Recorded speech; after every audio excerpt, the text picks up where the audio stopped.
وہ بنے گی اور اس کو ہم نے اس میں دیا۔ اچھا، ماشاءاللہ زبردست منشور ہے آپ کا، تقریباً سارے ہی طبقات کو جو ہے وہ آپ وہ کر رہے ہیں، اس میں فیسلیٹ بھی کر رہے ہیں اور ان کے حوالے سے آپ سوچ بھی رہے ہیں۔ اب ذرا آ جائیں انتخابی مارکے کی طرف۔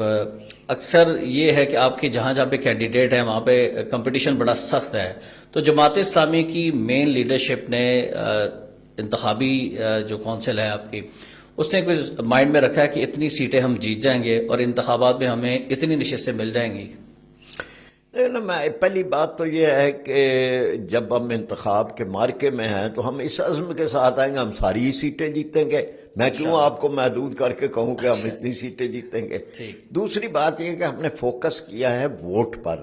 ہم یہ کہتے ہیں کہ ہم اس الیکشن کے اندر 50 لاکھ ووٹ لیں گے انشاءاللہ۔ 50 لاکھ ووٹ کا ہدف، 50 لاکھ ووٹ کا ہمارا ہدف ہے۔ اچھا، اب 50 لاکھ ووٹ، ظاہر بات ہے کہ جہاں پہ ہمارے کمپٹیشن بڑا اچھا ہے وہاں یہ 50 لاکھ ووٹ کا مطلب سیٹیں بھی ہیں، تو سیٹیں بھی آئیں گی۔ ہماری مختلف مقامات ہمارے بڑے مضبوط ہیں، ہماری قیادت کے لوگ جو کھڑے ہیں تو ان کی اپنی یعنی شخصیت کے اندر ایک بڑی کشش ہے، تو ہم انشاءاللہ تعالی یعنی زیادہ امیدیں کے پی کے سے ہیں، کراچی سے ہیں جماعت اسلامی کو کہ یہاں سے ہمارے زیادہ کینڈیڈیٹ جیت سکتے ہیں انشاءاللہ؟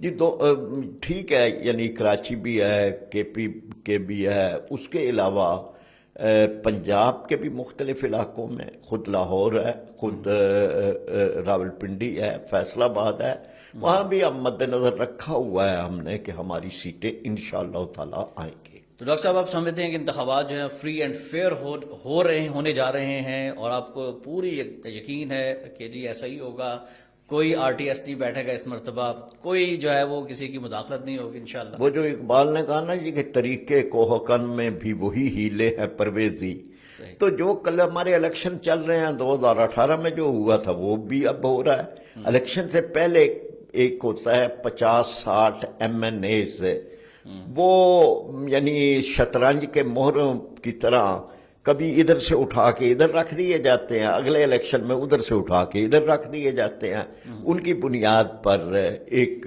سیاست آگے بڑھتی ہے، تو وہ تو ہو چکا ہے وہ۔ لیکن ہم پھر بھی آگے یعنی ہم مایوس ہوئے بغیر انتخاب میں حصہ لیتے ہیں۔ ہم لوگوں کو اس طرف نہیں لانا چاہتے کہ بے بسی ہے، کچھ بھی نہیں، ہم جو کرنا ہے اب کسی نے کرنا ہے، نہیں، ہم یہ کہتے ہیں کہ جو کرنا ہے ووٹر نے کرنا ہے، ووٹر کو مضبوط ہونا چاہیے، ووٹر کو ووٹ دینا چاہیے، ووٹر کو ووٹ دینے آنا چاہیے، ووٹر کو صحیح ووٹ دینا چاہیے۔ یعنی جس طرح سے حکومتوں کا الیکشن کمیشن کا امتحان ہے، اسی طرح ووٹر کا بھی امتحان ہے۔